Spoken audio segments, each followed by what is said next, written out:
Hey fellas, how y'all doing today? Welcome back to this new episode of the Power Punch Club podcast, and I am your host, Dr. Varun Gandhi.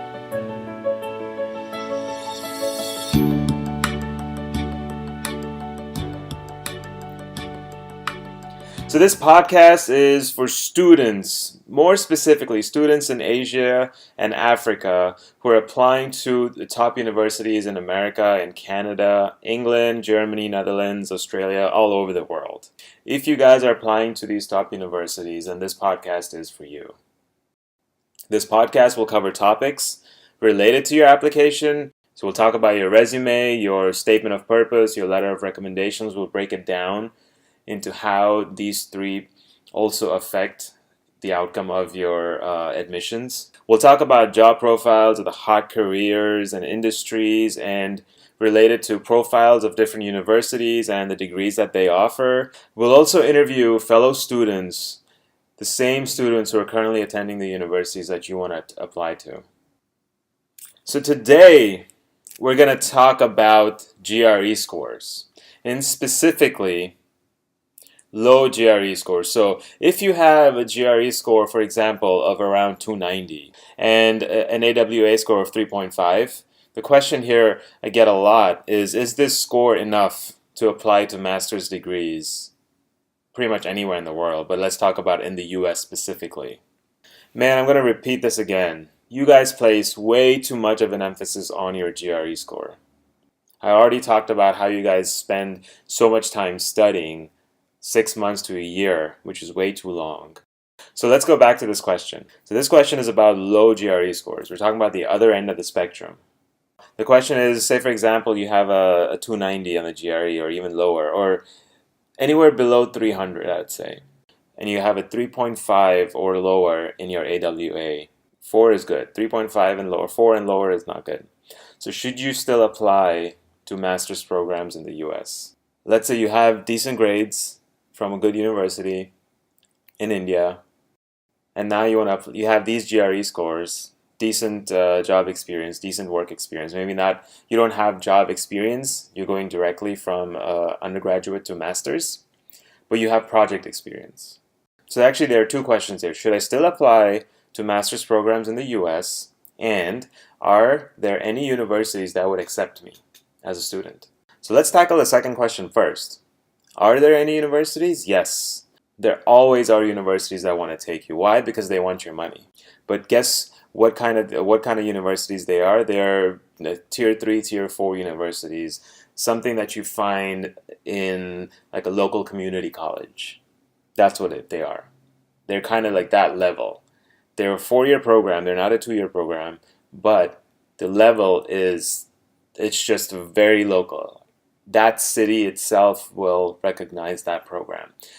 So I'm out of SoCal, and there are lots of universities here. You'll just drive on the highway and you'll see signs showing different universities, like, right, it'll show like Chapman University, and there's some really, really, really local universities, right? There'll be some like northeastern, southern California dental school or something, you know? So those are the universities you don't want to apply to. They're too state level. They're even lower than state level sometimes. Like even a state level university is still decent because it's recognized in the state system. California State University in Long Beach, right? It's still recognized in the state system. So at least within California, you'll have decent chances.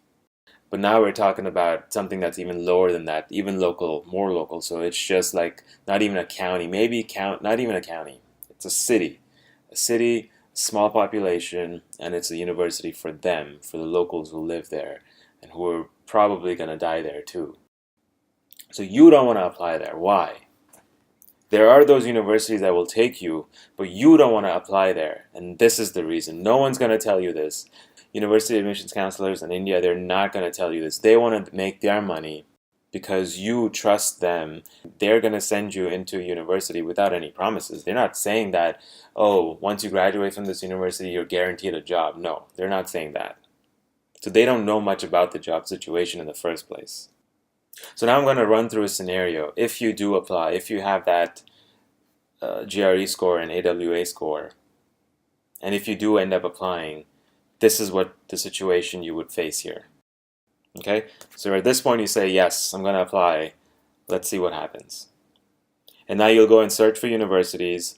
You'll find a lot of information, maybe on Facebook groups or WhatsApp groups, regarding this so-called safe universities, and again, safe in quotations, that you can apply to. Universities that will, this just like what I said, the local universities that will take anyone.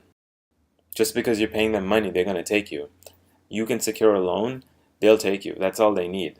They just need that guarantee of a loan, that in the future you're going to pay them, or at least you're liable to pay them.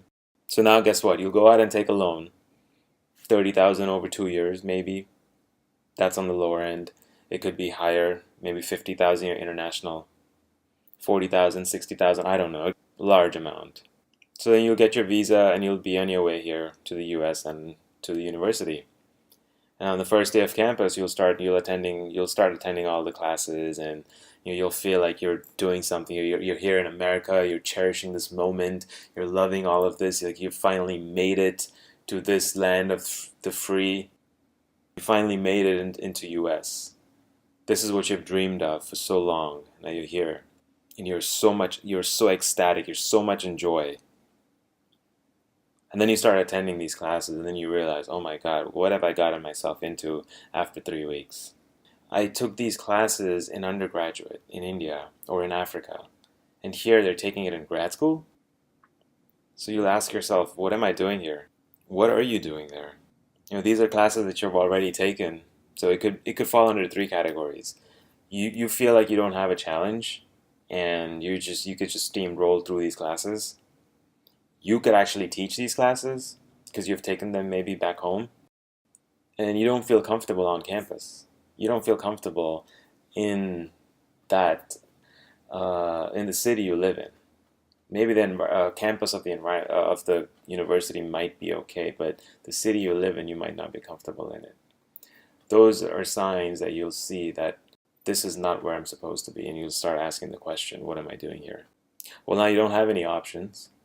You could try transferring, but again, you have low GRE scores, so you'll have to study for the GREs again. You may not get into anywhere. So now what do? So now you decide to stick it out for 2 years. You're like, hey, I'm going to tough it out, get through. Maybe I'll get it done in a year and a half. I'll save some money. And usually what happens is the 3 months before graduation, maybe 6 months before graduation, you start searching for jobs. Once you go out there, you'll update your resume, graduate of such and such on this expected graduation date, and you put your resume out there, you start talking to people. Well, you haven't worked on your communication skills, so talking is going to be a little difficult. Communication might be a little hard.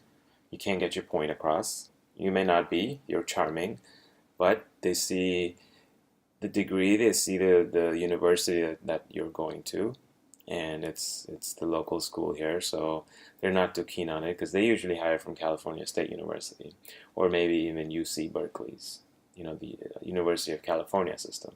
But they don't go below the state level system. So now you're searching for a job for 6 months. You graduate without a job, which in your situation is common, but if you go to a decent university, it's uncommon. You usually at least have multiple offers by the time you graduate, or you actually have a job in hand on the day of your graduation. That's what happens a lot of the cases. It doesn't happen in your case. No company visits you in the middle of Arkansas, and local jobs don't really exist either, so you're stuck, you're trapped. Now what do? You start working at gas stations.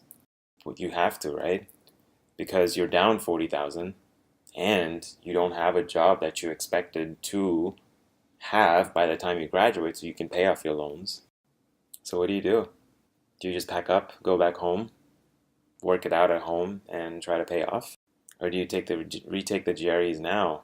So next year you can apply to a much better university. You'll have a year of work experience, and you'll have a much better GRE score. So now you can at least apply to the state systems in different states, like Portland State, Washington State, New York State, Georgia State, Oklahoma State, California State, Arizona State system.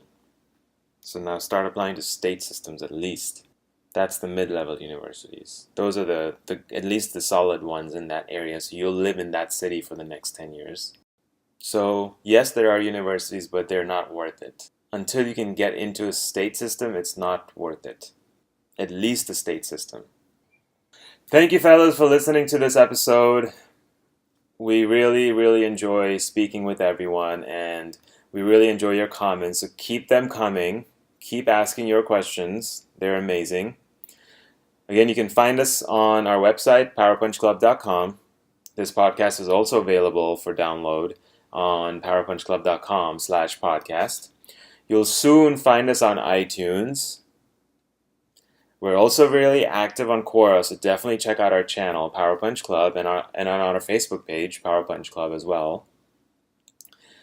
Make sure you find us at all these places. Keep in touch. Communicate with us. We're here for you. We want to hear your questions. We want to hear your concerns.